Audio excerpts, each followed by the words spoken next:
Hello and welcome to the Overwhelm is Optional podcast. I'm Heidi, Marke, coach and biggest cheerleader for successful but secretly overwhelmed women. As well as weekly episodes here on the podcast, you can find out more about what I offer by going to heidimarke.co.uk.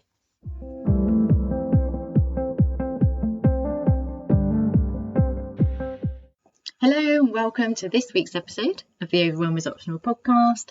And this week, because we've had 3 weeks of looking at rebellious self-care, I thought it's time to just share what I do, because I don't know about you, but I actually find it easiest when somebody just says, well, this is what works for me, or this is what doesn't work for me, or this is my experience, and it's not all just a matter of taking some rules and planting them into your life and magically everything happens.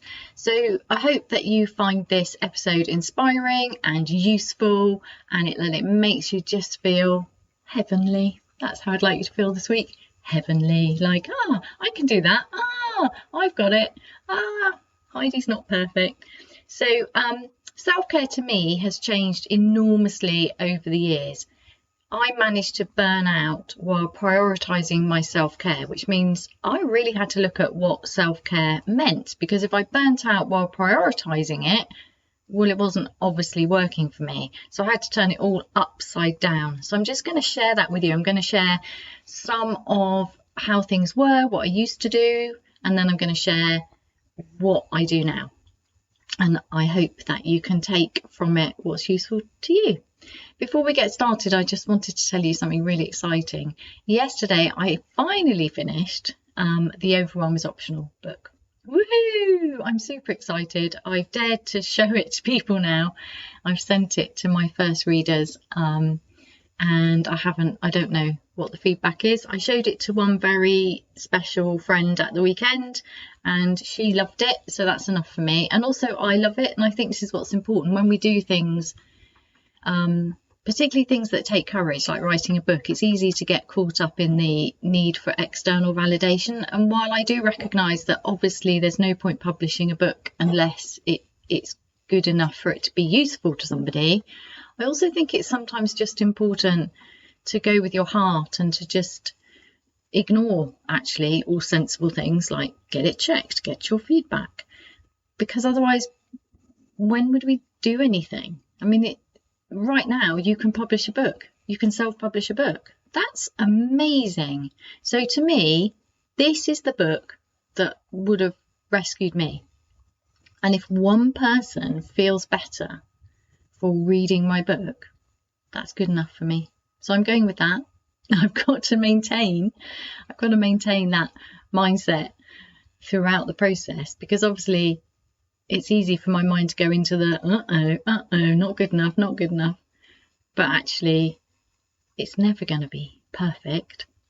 It's just going to be what it is now. And the great thing about Kindle publishing as well is that you can edit it. So that's okay. But it's also going to be available as a paperback as well, if you're interested, which I hope you are. And I hope that you receive it as the gift it is meant to be, if you are interested.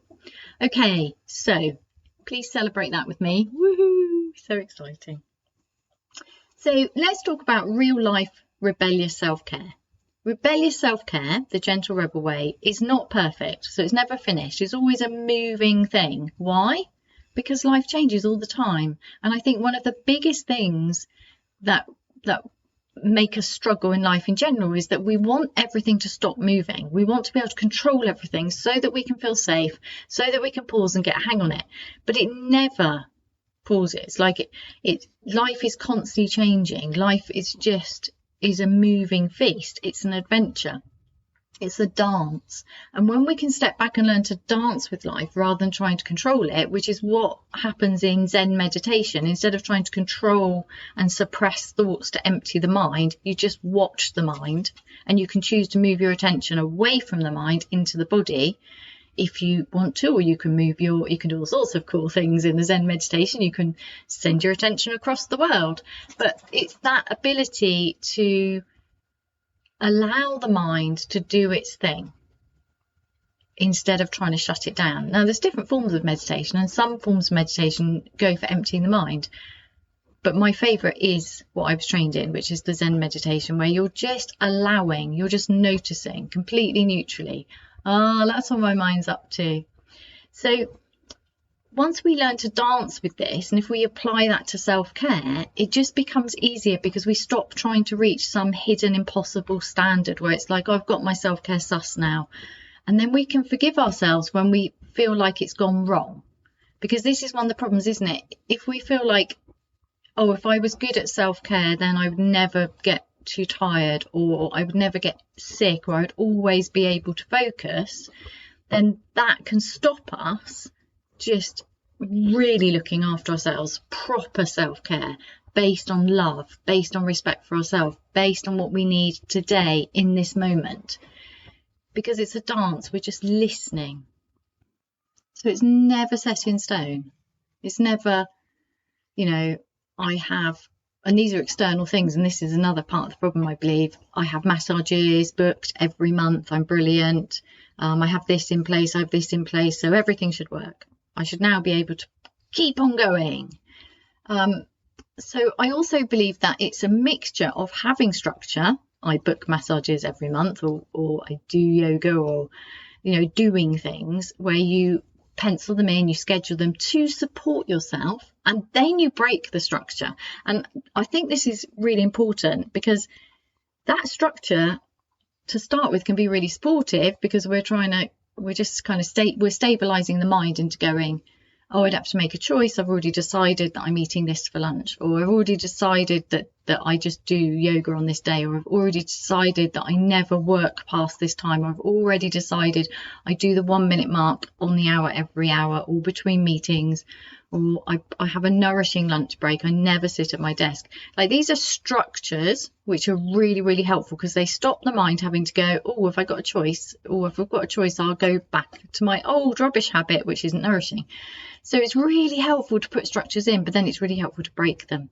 And when we get to the stage where we're ready to break a structure because it's done its thing, it's so lovely, because it's so freeing. It's like, it always feels to me like, oh, I've gone up a level. Now, I don't mean like we're trying to climb a level. I really want to get us away from that self-development hell where we're always trying to be better and better and better, because you're already better, you're already perfect, and the work is to let go of the idea there's anything wrong with you. So when I mean level, I mean like I've let go of something that's not serving me. So sometimes I feel like, oh, my self-care's gone a little bit wonky, so I'm going to put in this structure, and then that supports me until I'm ready to let go of it, because I no longer need it, because I am now the kind of person who just doesn't treat myself like that anymore. So, and to become the kind of person who doesn't treat myself like that anymore, I have let go of the idea that I'm not worthy of being looked after that well, or I'm not good enough. I don't deserve to have massages. I don't deserve to have a proper lunch break because I haven't done enough work. I don't deserve time to myself because other people need me. Can you see? So we're not climbing up a ladder of self-improvement to this golden place where we're suddenly brilliant. We're already perfect. There's nothing wrong with us. And as we let go of the idea that there is, then we can just look after ourselves better. Because actually, if you know that you're perfect and you love yourself and accept yourself just as you are, perfectly imperfect, because life's messy, life's a dance, then from that point, self-care becomes, oh, well, I'm not going to treat myself that way, because first of all, I know how it ends up and it doesn't turn out brilliantly for me. And also, why would I? Why would I do that? And this is what's happened to me as I look back at the time when I managed to burn myself out, prioritizing my self-care. I wasn't actually treating myself very well. And that's not because I had terrible self-esteem, nor I was like, deliberately beating myself up because I felt guilty about something. It's just the way things are, isn't it? When you're surrounded by other people who are doing the same thing, or other people say to you, but you can't have it any other way, you do your best within what you can see. And that to me is overwhelm, because you're doing your best with what you can see, and the overwhelm is like a fog that closes in and makes you feel like you haven't got any choices, that you're stuck in this tunnel, you've just got to keep going, and that there isn't any other way. When we remove the overwhelm, we can start to see that actually there are lots of ways, and we either do it as we go day by day, just letting go of overwhelm and exploring the idea that actually there's lots of ways and life's an adventure. It's not a tunnel to get through or crawl through. Once we move into that idea of life, that we can have a fulfilling life and feel really good, feel well, and feel like there's enough time and space for ourselves, then everything changes. But when we're stuck in the current paradigm, which is that in order to have a life, so in order to pay your mortgage, look after everybody you love, have fulfilling work, or pretty much do anything, you have to accept the limitations, which are you're going to have to probably miss meals or eat rubbish food because you haven't got time. You're not always going to feel like there's time and space for you in your life, or like, in fact, most of the time you're not. You're going to have to wait until a special occasion for time and space for yourself. That you are going to have to overwork, you are going to have to sacrifice your health, because that's just what everybody does, and that's just how things are. That's life. That's just how things are. That's life. No. Not round here. Overwhelm is optional, and you can gently rebel against the idea that it's not, even when, or especially when, everybody's telling you that it's just the way things are. Yeah, being overwhelmed, that's just normal. What's wrong with you? Push on through. Why do you want more? Get your head out of the clouds. So, when I was prioritising my self-care in a very demanding job, I would prioritise self-care in a way that enabled me or supported me to manage the demands of work. So it was basically stress management. I hate stress management. I really hate stress management, because it's stress management that caused me to feel like I was broken. Stress management. No, don't manage stress. Oh, let's just dump that idea. I just don't like it. And I'm not criticising stress management. I understand where it's coming from. I just need to turn it upside down, because I just find stress management stressful. It didn't work for me. If it works for you, then keep the bits that work and just explore this idea with me. So when we manage stress in order to keep on going, we're believing that the only way to have our life, to hold our life together, is to manage stress. It just feels wrong. What if we can break that and say, no, life doesn't have to be stressful. Stress is not a necessary part of our lives. Now, there's different sorts of stress, so I get that. I mean that continual blanket of stress that's just expected. Like, everybody rocks up at work with their stress. Stress is what everybody talks about. Stress is how we expect it to be done. Push, push, push. Always trying to squeeze more out of human beings. No, that's just rubbish. I'm not buying into that. Not having it. Certainly not how I live now. I'm done with that. I'm not available for that at all. I'm not going to manage my stress. I'm not having stress. I'm going to find a way to do it which doesn't involve stress, and which means I don't need stress management. And then self-care doesn't become about managing my stress and my energy and my health in order to keep going, so that I don't let anyone down, so that I can have the job or the career or the business that I've worked really hard for, so I can keep my professional standing by managing my stress, even when that stress is killing me. It's just bonkers. It's all upside down. It's all unnecessary. In my world, I would want to create organisations that were based on the idea that the organisation is here to do a job. What's that job? It's to serve customers. It's to serve people. So that's the main thing it's there for. A lot of organisation work is about maintaining the organisation. So within that, if within that, we want people to be healthy and happy.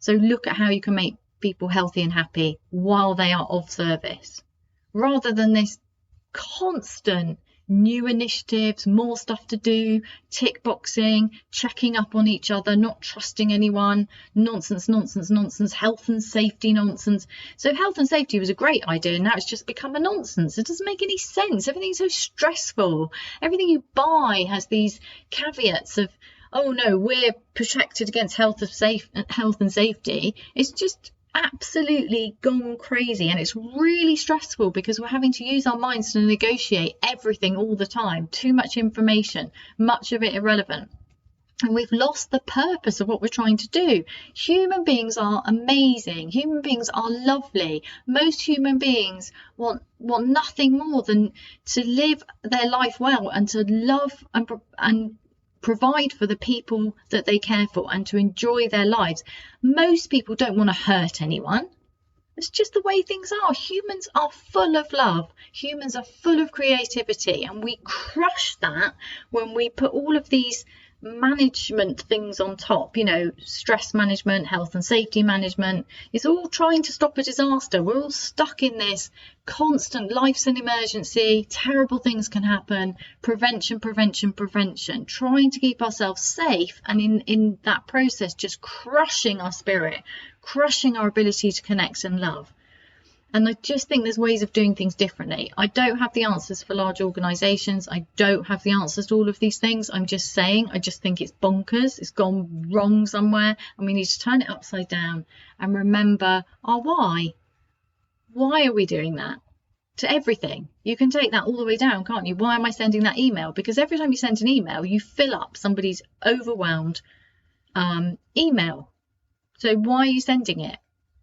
Now, you're expected to send emails, so then it can be, I have to send this email. It becomes tricky. It's not an easy thing. I find it difficult with the people who are kind enough to allow me to appear in their inbox. How do I send something that feels nourishing? How do I do this?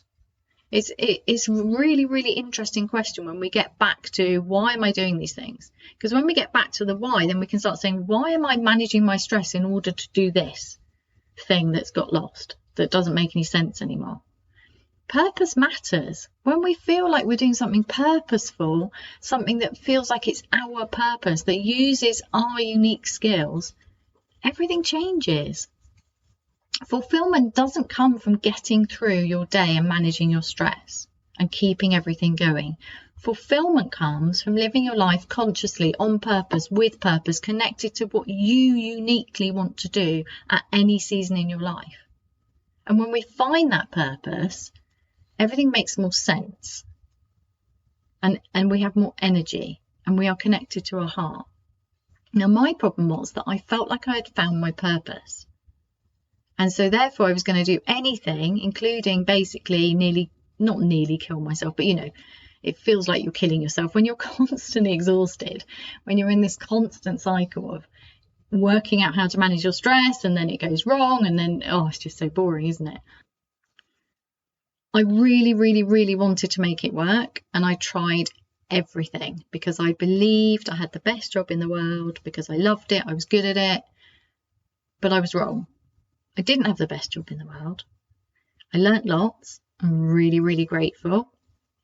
But there was something much more that my heart wanted to do that I'd already attempted to do, i.e. have my own coaching business, but didn't have the courage to do.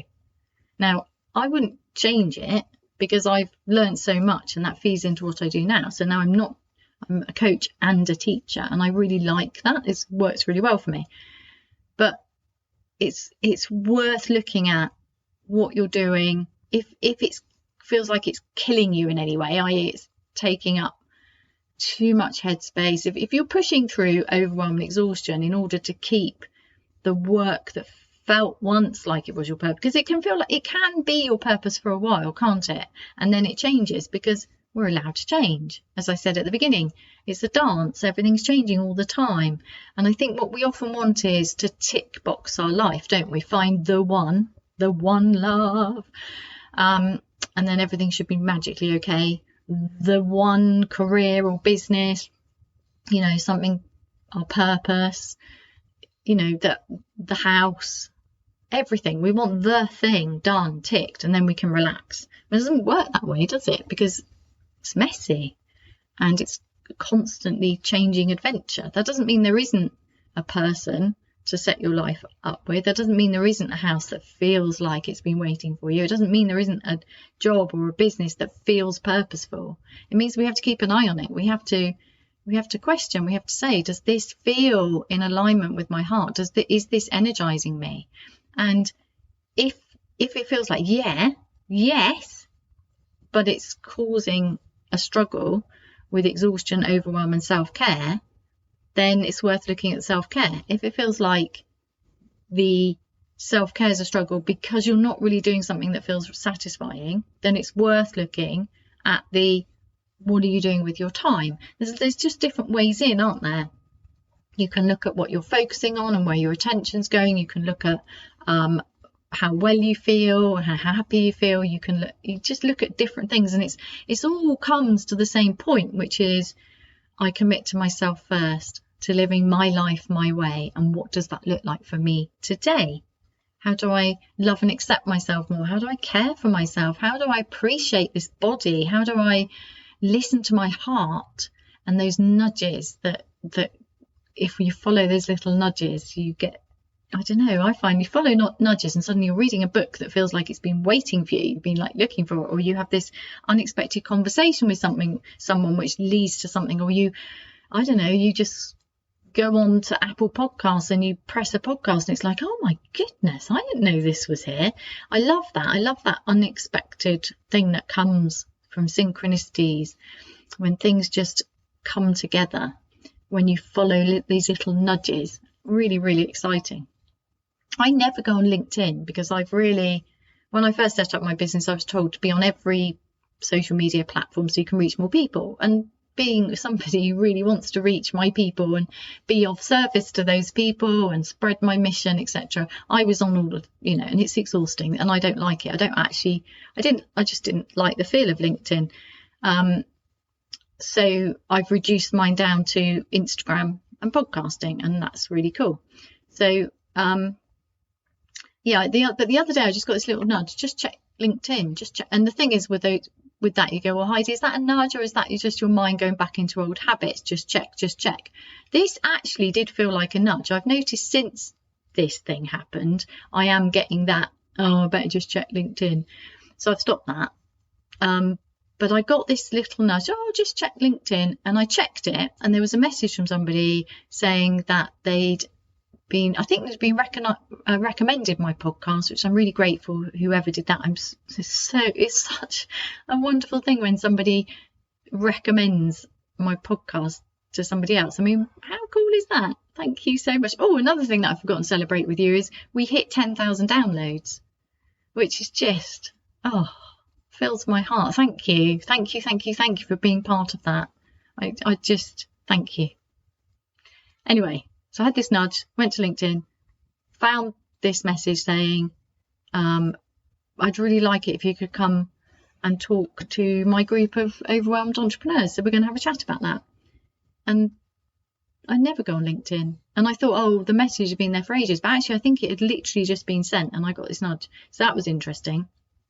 Anyway, I'm digressing. That's listening to your heart, which will also obviously help, because heart is related to obviously everything we want, joy, everything, but purpose as well. So that can help you.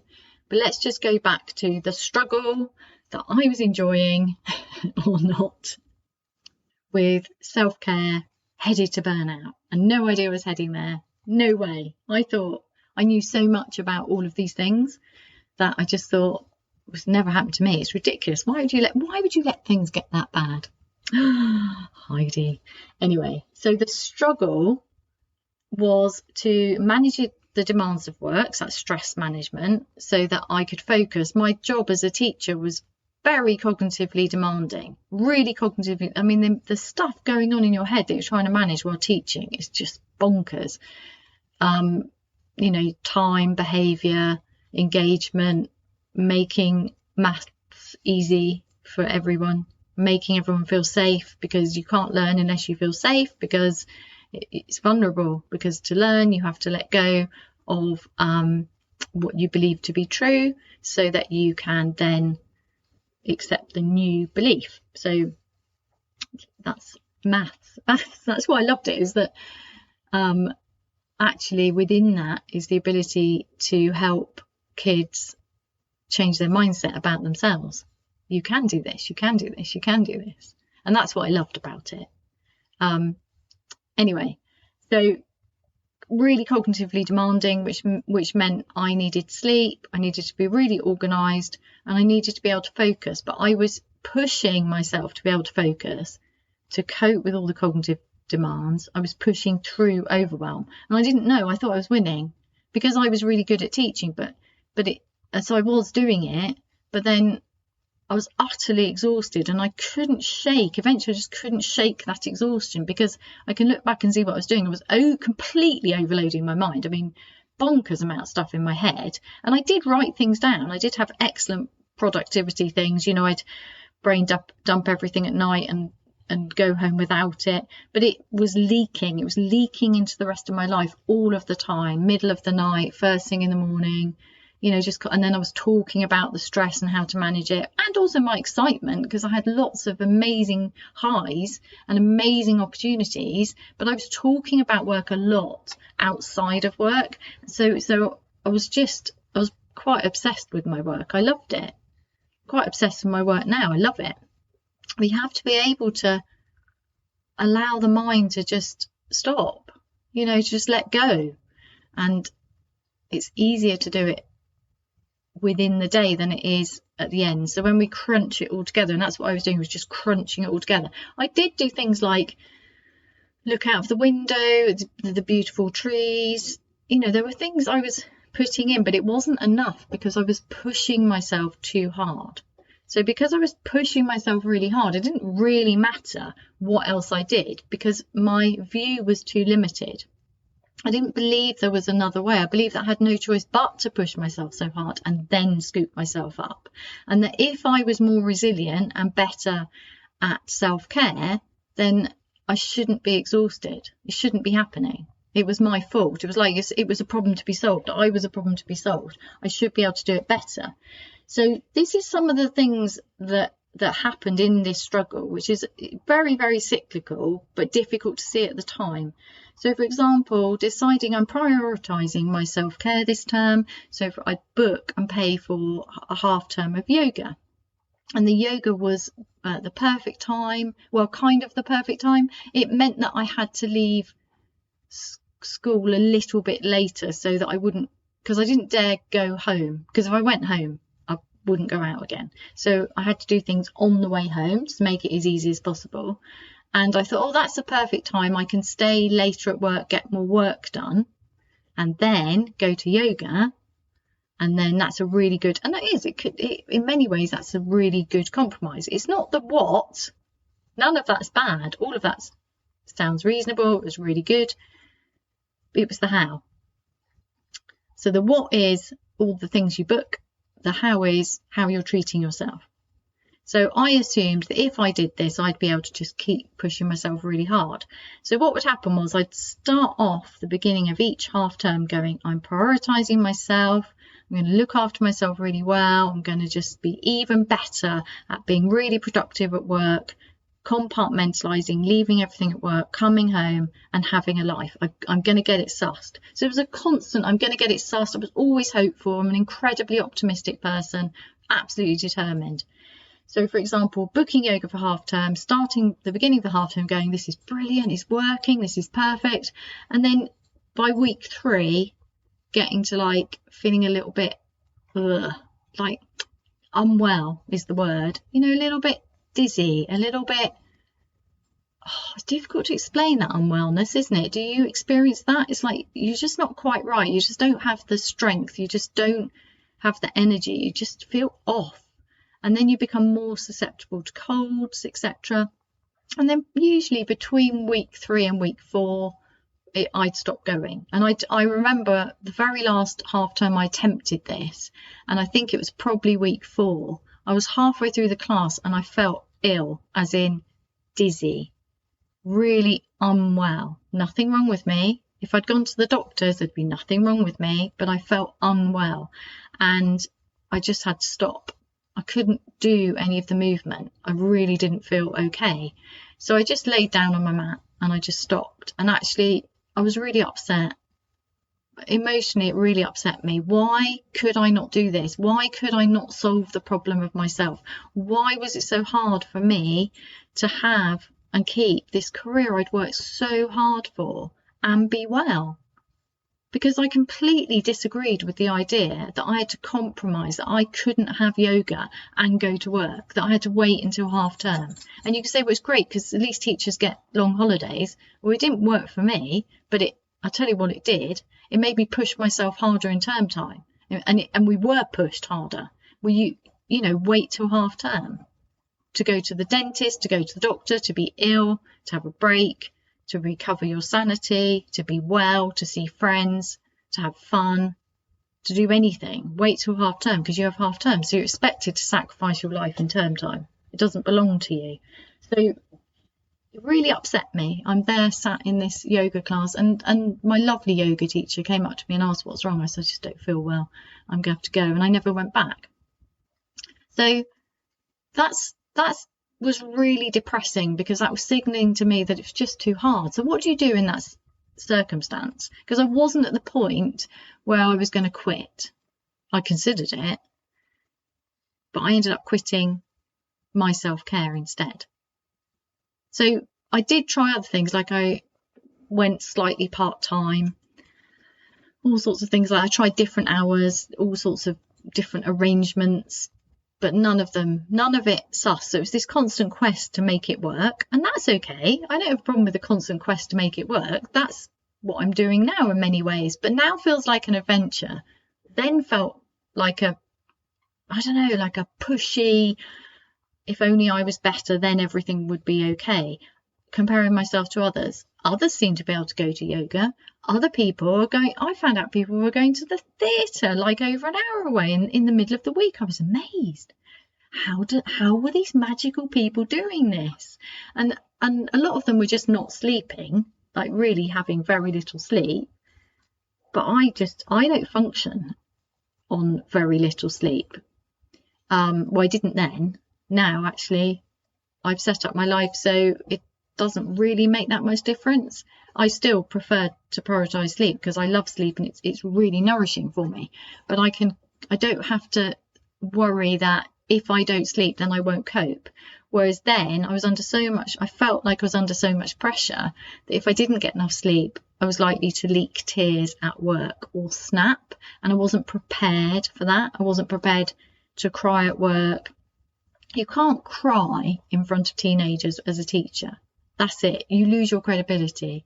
They're pretty unkind.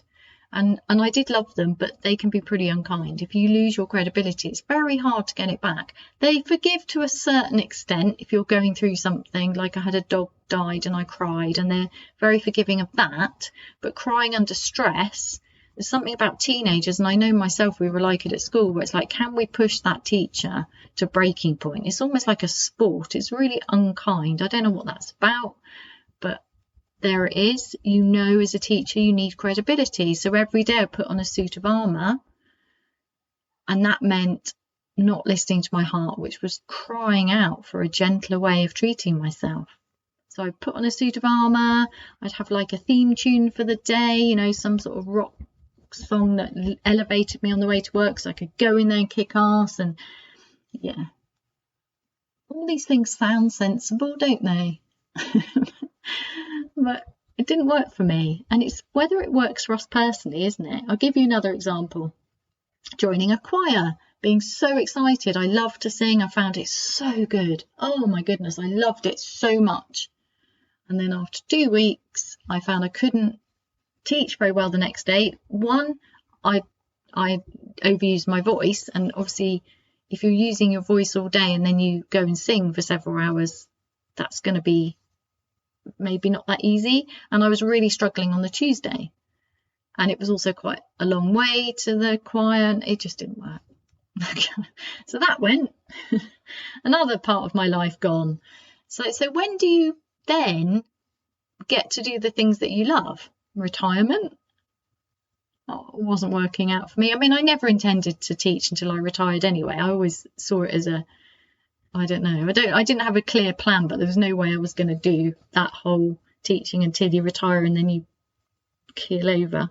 That wasn't for me. But I was constantly postponing my life. I loved singing. I love singing now. Just didn't fit in. And then this is a strange one. Being really positive and grateful. So I was practicing gratitude through most of this time, and the practice of gratitude is taught as often in self-help books as each night before you go to bed, write down 3 things you're grateful for, even if it's just thank God that day's over. Now, it is a brilliant practice and I do recommend it, but my problem with it was that because I didn't believe anything could be better, I got very into well, my life is a lot better than most people's, and I'm really lucky to have a roof over my head and a job that I love, even if it's killing me. Can you see what I mean? So that I was using positivity and gratitude in order to push myself harder. And this is why I say it's not the what you're doing, it's the how. Now, I don't use gratitude. I feel grateful. I feel genuinely grateful. Whenever my attention's wandering into, this is really hard, I wish this was happening, I wish this wasn't happening. It's like, yeah, but look around at everything. Feel that safety, feel that comfort, feel that love. Look at all the things that you have that are amazing. Now, this is it's the same practice, right? Gratitude, but it's done differently.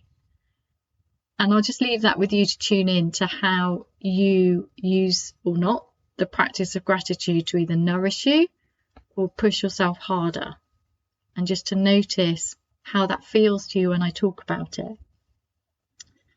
I was basically on a roller coaster of exhaustion. There were huge highs when I thought I had it all sussed, when I was winning, when I thought I had the best job in the world, when I was just so proud of what I was achieving. I was so excited I couldn't get enough. I overworked because I loved it and it seemed to nourish me.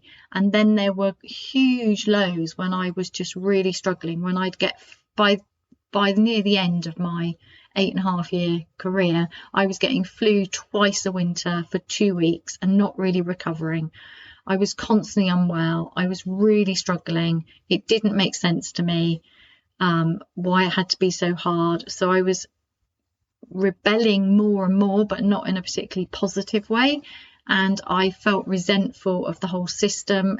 It was just rubbish. And then there were the majority of times which were just that getting through, that kind of numbing, getting through. I'll just get through this. I'll just get through. Things will be magically much better when I get this done, when this difficult person leaves, when we get some new teachers in, because there's always a chronic shortage and always hole filling. When this happens, when we move house, when I sort out this injury, when I've had this holiday, when I've learnt to sleep really well. Oh, just endless struggle. Now, it doesn't mean that none of those things are true, and it doesn't mean none of those things were helpful. It just means that my view was limited. My expectations of my own life were limited. I couldn't work out how to keep this work that I loved and that provided a lifestyle that I loved. Because I couldn't work it out, I just kept trying and pushing to work it out, as if it was a problem to be solved, and I don't know, I could kind of solve it or just put up with it, and it was that swinging between the two, but it's still too limited. And that to me is overwhelm, when we shut down the possibilities that maybe there's another way. Maybe there's another way, and there is another way. And it's not to do with what job you have, it's to do with what works for you. So there are people who do the job that I had, and they do it and they're well. I don't know if there's very many, and I couldn't name you anybody right now, but I'm sure that there will be, just because I believe in all possibilities. That other people, there were definitely people who had found a way to make it work for them. Definitely. I think the majority of people were highly stressed and just putting up with it, but maybe the compromise for them worked better, and maybe I'm just too disruptive. I just want more. And I recognise that in myself, and I don't believe that I want too much. I believe that I get to be myself, and I couldn't be myself in that situation. And therefore, eventually, because I ignored my heart, if I'd listened to my heart earlier, I do genuinely believe I could have prevented all of that burnout. But I didn't know what to do with it because I didn't understand that there was an easier way. And I did ask for help and I did try to sort it out. But for me, my journey was to not listen to my heart, to not admit that actually things were really wrong. And I didn't listen to my body. Well, it was screaming at me, but I was still like going, right, patch yourself up and get back into the fray. Come on, you can do it. Because pretty much everybody was doing that.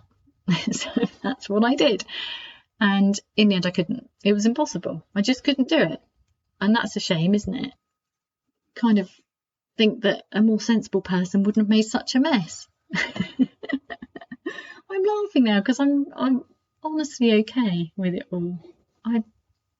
This is my story. I forgive myself for having to do it that tough way because, well, first of all, I'm never making myself wrong again. Like, why? I forgive myself for pushing my body that hard. I've done lots and lots to sort out my body and to reconnect with it, and I feel really well, and I have a completely different relationship with my body, and that's my gift. The examining the burnout gets me to this point, so I'm grateful for it. So let's talk about how I do things now. So basically, I value my health. So the gift of burnout is I know what it's like to not have health. Therefore, there's no way I'm going there again. So having reached rock bottom with my health, I can now say, nah, that's not happening. I don't do that anymore. That's not for me. I'm not interested. It takes a very, very long time to recover. It's boring. I don't want to do it again. And linked to that is I value my sanity. So having stood in a classroom on my 50th birthday and been bullied by a year 11 until I cried, that's horrible. It's just such a vulnerable, horrible thing to happen. And all of the rest of it, the screaming at home, crying, I can't go on, having to let people down eventually because I literally couldn't cope, the crying on the way to work, the hiding the tears at work, just like feeling completely out of control and insane, and it's very public teaching, so it's just horrible. And also being the person who, if I did eventually manage to meet up with friends or do something sociable, I was the moany person who just needed desperately, God, I needed to offload, not surprisingly, but it's not much fun becoming the person who's burning out publicly. It's pretty horrible. I'm not prepared to do that. I need to look after my mind better. I need to nourish my mind. I know that now. And although you could argue that a lot of the practices I was trying out and got very good at and very knowledgeable about, like mindfulness, meditation, etc., I was using them. Can you see the language? I was using them to keep on going. It's not the same as now. Now it's just that's not good for my mind. That doesn't mean I never do anything that's not good for my mind. This is really important. I haven't got this sussed.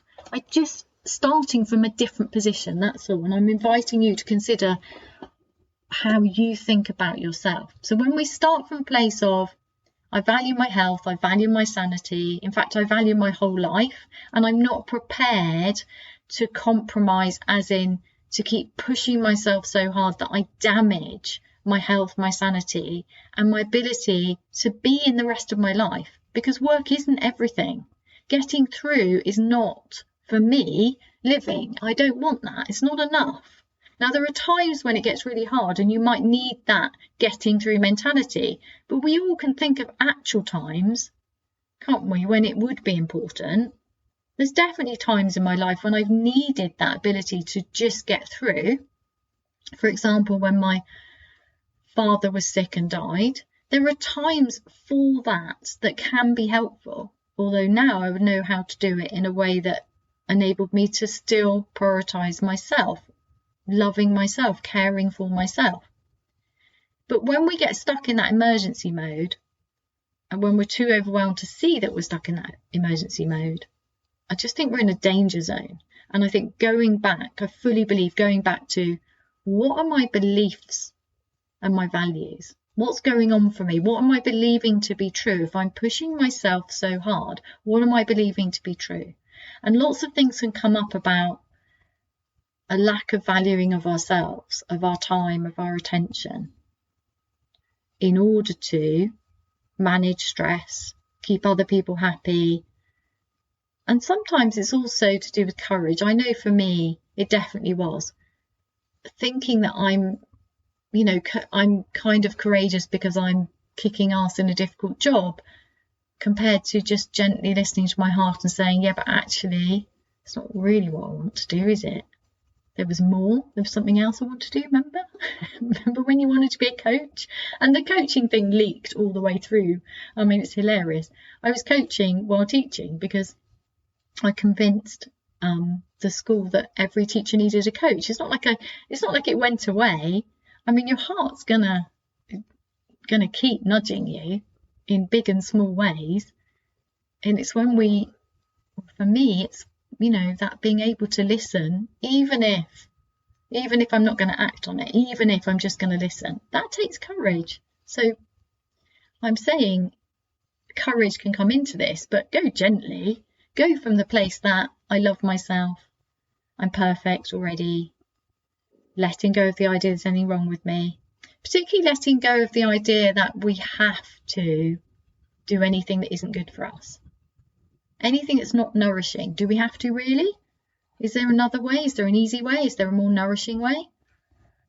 So for me, it's first just believing that it's possible, even if I can't see a way to make it so.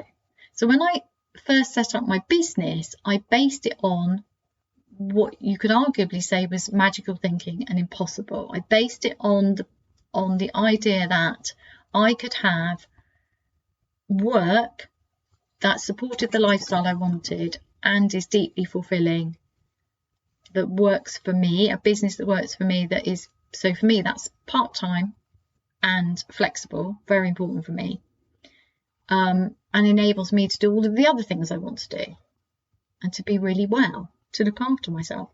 And I'd say it's been hard because everybody around me in the online entrepreneurial world tends to believe in the pushing really hard until you make money, and then somehow magically your business will change, you'll outsource bits and then you can rebalance later. That's the normal, and that's why burnout in the entrepreneurial world is really high, obviously, because it's scary. You're going out on your own. You don't have the financial stability you have when you're employed, obviously.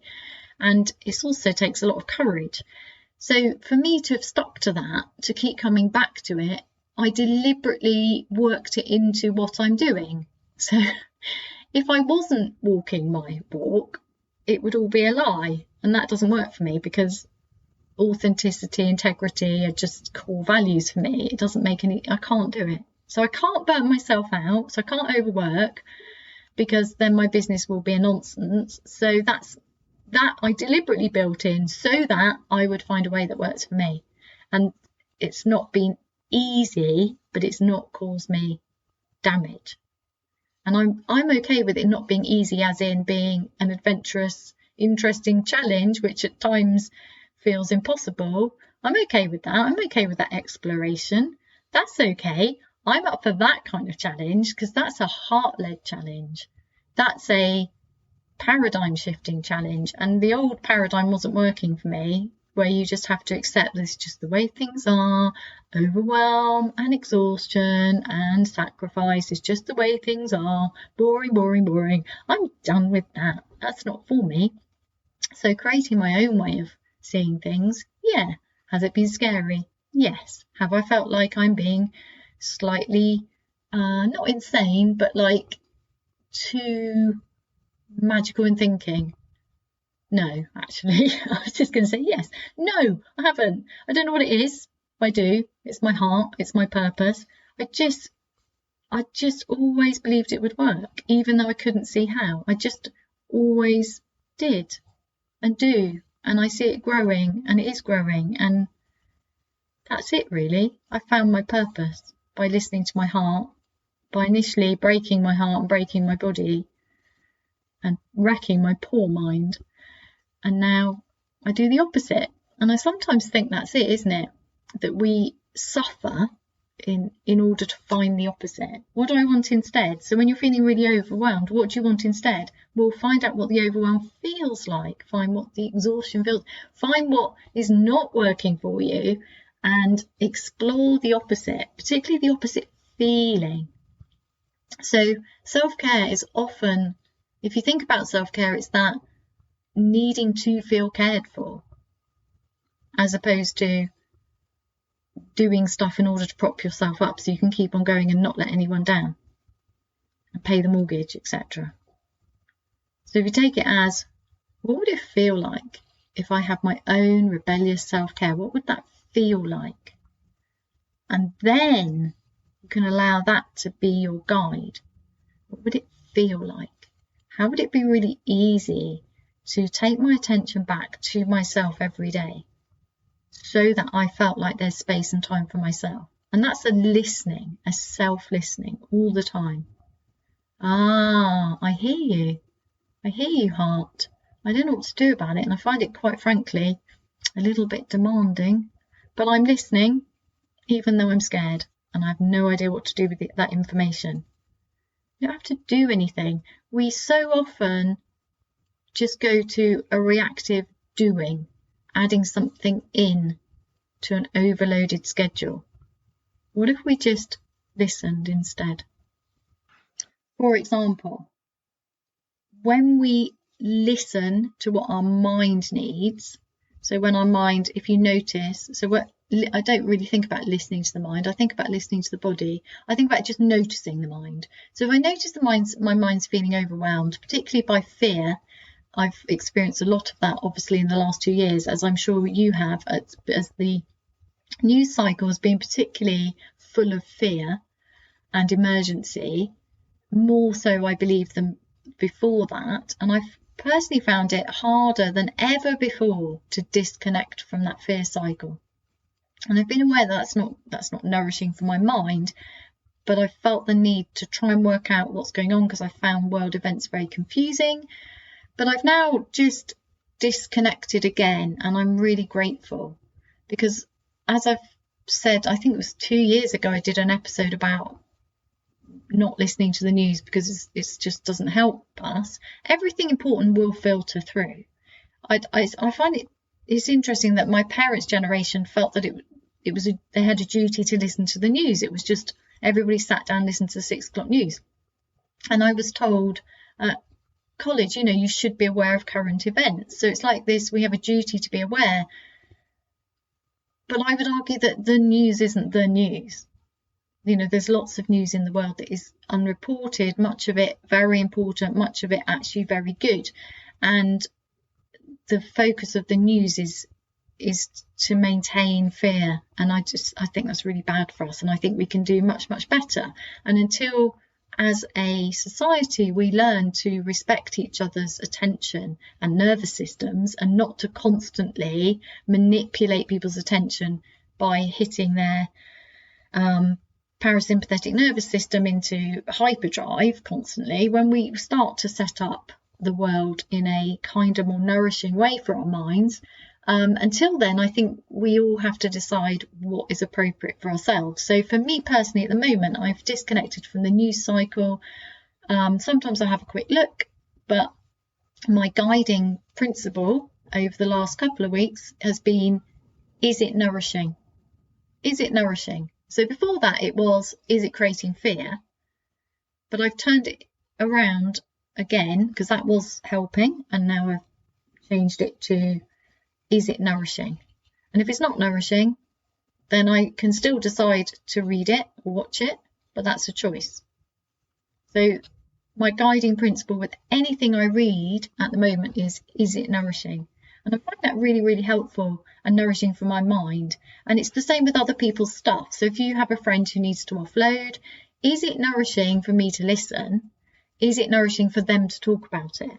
So there is time when it is, and there is time when it isn't. And it's just being or not necessarily a friend, because I think it's with a close friend, there's a way to to do that, to make it nourishing. But with somebody who's not a friend, somebody you just hear and they're, you know, because it is very common, isn't it, to talk about negative things. That just seems to be the human thing, that people report terrible things, and that's, I believe, is to do with the mind's bias towards negativity to keep us safe. So just noticing, do I want to listen to this conversation? Am I encouraging this conversation, and is it nourishing for either of us? And you can separate from it in the kindest way possible. Also for me, knowledge. So my attention is valuable. So if I'm going to read more knowledge, is it nourishing? Is it necessary? Is it just an overload of information? Do I need to read that? Have I already got enough knowledge within me? Do I need more? That's worth considering. I think there's a lot of reading things just in case I need the information later. And we're very fortunate in this day and age, we really don't need to do that because we can always Google stuff, right? So we can let go and not try and hold everything in our minds, not try and know the answers to everything, not believe that without knowing that I'm not good enough to do something. Just really examining, what am I putting into my mind? And this goes with self-improvement in particular for me, when you get stuck in that, oh, I need to read that book because then I will be better at this. Instead, just coming back to the idea, okay, so if I'm already perfect and the work is to let go of the idea that I'm not, does this book serve me in doing that? Particularly this time of year. So autumn is really, sorry if you're not in England, I'm really aware, and I'm really excited and welcome everyone from all over the world. I don't know, I mean, obviously I don't think we're in every country yet, but thank you for listening wherever you are. And I'm aware that not everybody's in autumn, but when you are in autumn, or if you have autumn or not, and if you're not and you still want to do this, it's okay. I just think seasons are worth tuning into because they're really helpful for self-care. So autumn is when the leaves come off the trees in England. So that can for us mean, a time for letting go. It's really helpful. What can I let go of? You know, and if there's been like a pile of books that you believe you ought to read because it would be good for you, but they're now just nagging you, can you let go of that? Can you understand that you're ready, you have everything you need, and that you don't need more knowledge? If you want more knowledge and it's nourishing, that's different. So it's the how we invite knowledge and books into our life. And this was really what helped me actually finish my book, because I'd written my book twice and it was pretty much the same book, even though I hadn't looked at the first one when I wrote it again. And then I realized the reason I was struggling with it was it needed to be a book that didn't add to your must read list. It was really important to me. So then I just removed everything, and apart from the sentences that you would highlight. You know, when you read a sentence in a book and you think, so that's my aim, is that the book doesn't have to be read, that you could just open it and read a sentence a day and that would be enough, that it's nourishing because it's not a book you have to finish. It's not a book that adds to your to-do list, your must read list. Really important to me. Just share that with you. So valuing my attention is a big thing for me. And I find that by valuing my attention, it helps with the next two. So listening to my body. So waking up in the morning and noticing how I feel. What does my body need? And just becoming aware. And I really find seasons help with this because I'm very sensitive to the change in temperature, the change in moisture in the air, the change in weather, the change in light, the change in season. And just noticing, what does my body need today? How much do I feel I need to move? Do I need to stretch? Do I need to go and do something more vigorous? Do I need more rest? Do I need to, I always need to get outside, but do I need like extra time outside? Do I need to drive somewhere where there's the most beautiful view and just absorb that? What does my body need? And then that obviously feeds into what's the most nourishing food I can eat today. And also noting long-term patterns. So if something keeps coming up, is there a structure I need in place which will help this? So this could be to do with like, for me, if in the winter we tend to become more stationary, particularly in the evening, and really enjoying watching movies together in front of the fire with the dogs, but then I can feel really stiff. So how can I notice that in my body, and how can I allow that to ease? What can I do about that would feel really good and really nourishing, really easy? And then maybe putting in something. So at the moment I've reconnected with, yes, that old yoga teacher who now does work online, which makes it incredibly easy for me to access, because I particularly don't like in the winter driving to a yoga class in the dark, and just getting all cozy and comfortable and then having to drive back. I just don't enjoy that. I used to do it a lot, and I always hated the having to get off the mat. Well, if you do it at home, it's wonderful, and she does this most wonderful class, and I really appreciate that. So for me, that's one of the structures that I've put back in. And obviously I'm celebrating because I can do it, because I've set my life up so that I don't feel dizzy in the middle of a yoga class and have to quit anymore. Ha ha, hooray. Then the third one is connecting to my heart. So controlling the attention, once we get used to saying, I'm going to notice where my attention's going and value it, it just becomes easier and easier, because we can use the body to help control the attention, and we can use the heart. And the heart is so good to listen to, but does take courage. So just going gently, really gently, just listening, just acknowledging, even when it makes us cry, which often I find it does, because it's like, oh, of course, I'm so sorry. I'm so sorry I wasn't listening, or I'm hearing you, but that feels really scary and hard. And then knowing you don't have to act on it, you can just allow the heart to weigh in on the conversation. So going gently with courage, listening to nudges, following them or not, listening, particularly heaviness is something I notice. If I get heaviness in the heart, say, oh, what's going on? And my immediate thing is to try and fix something, but just learning to just notice the heaviness. What is the heaviness coming from? Is it, and that's an attention thing. So is it something I'm reading? Is it fear from the news that I know will often sit as a heaviness in my heart, kind of despair at the state of the world, when I know that's not true. I know that there's so much love and so much goodness in humans, and there's so many incredible things happening in the world. I don't need to sit with a heavy heart, but I do need to listen to when my heart feels heavy and notice it and acknowledge it and send love to the places that I know are suffering, and then let go, because it doesn't serve anyone to carry the fear and heaviness in your heart and your body. It doesn't help anyone. It doesn't mean we have to ignore it. We can behave with love and compassion, and we can send love and compassion, but it doesn't help if everybody's in a state of fear. In fact, it's really not good for any of us. And then also noticing when my heart feels full, when I feel that lovely expansion in my chest, where it's like, oh, this is so nice. And it's often the tiniest things, lying on a yoga mat, having that space held for me by that teacher online, just the colour of the leaves at the moment, hugging my cat. I really like hugging my cat and letting the purr reverberate in my heart. He likes it too. That's really lovely. He has such a good purr. Just little things all the time, noticing that there's a bird singing to me outside the window, noticing little Florence Highlander, our little 4-week-old chick. And there are so many things that when we pause and notice, and I do highly recommend my Unexpectedly Lovely Things practice. There's a episode all about that for you. So unexpectedly lovely things is when you notice something that's lovely, but then you deliberately find something even more, something unexpectedly lovely, because it's easy with the gratitude practice, isn't it, to go, oh, this is great, this is great, this is great. So now go for unexpectedly. That means you've got to find something that's deliberately slightly more taxing on the brain, because you're rewiring the brain to notice even more. So all those things that are invisible to us that are good when we're overwhelmed, once we get out of the overwhelm, we notice more and more goodness. So the job now is to notice even more, and that means something unexpectedly lovely. So either about something that's already in your orbit that's lovely, find something unexpectedly lovely about it, or deliberately searching for something unexpectedly lovely. So that's a great one to do. It takes 30 seconds, and that's really, really helpful, and that's really heart connected attention.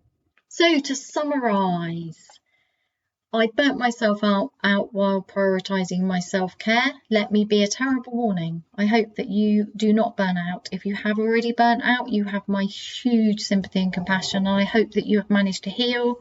I hope that this podcast resonates and helps you heal, forgive yourself, let go of the shame, regain your connection to yourself, your belief in yourself.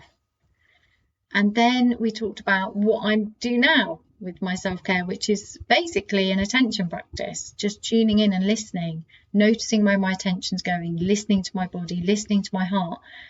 And you'll notice that I didn't really mention, I mentioned I was doing yoga, but I didn't mention lots of things I'm doing. And that was intentional, because it's not about what you do, it's about how you're doing it. And the doing changes. So as the season changes, I'm doing more autumn type things, which for me is walks with the beautiful leaves, picking chestnuts off the ground.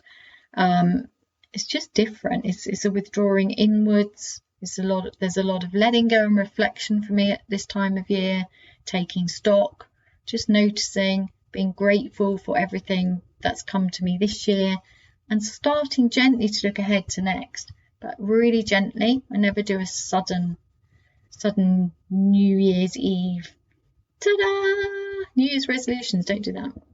I don't do that. But this gentle letting go, this noticing. So for me, self-care is very much about valuing myself, valuing my health, my sanity, my attention, my time, my energy, my whole life. And then from that place, really listening, neutrally noticing what's going on for me, moment by moment, each morning, and over time, putting in any structures that support me and breaking them when I don't need them anymore, because then I get to feel that lovely freedom of having already absorbed that structure. So I don't need it as a strict structure anymore. It suddenly just becomes, I'm the kind of person who does this because it feels good and it nourishes me. I hope this has been helpful. I love hearing from you always. If you are on Apple, it's really, really helpful if you would leave a review on Apple Podcasts, because that's how the algorithms work, and algorithms are what allows you to find this podcast and what will help other people find it. I'd really appreciate it if you could head over to Apple and leave a review. Thank you so much for being here. Have a great week. See you next week. Thank you for listening to this week's episode. If this resonates with you, please use the like, subscribe and share buttons to help other people find their way here too. And please do go to www.heidimark.co.uk/the 1 minute mark with an E to join my mailing list and receive my free 1 minute life-changing audio practice.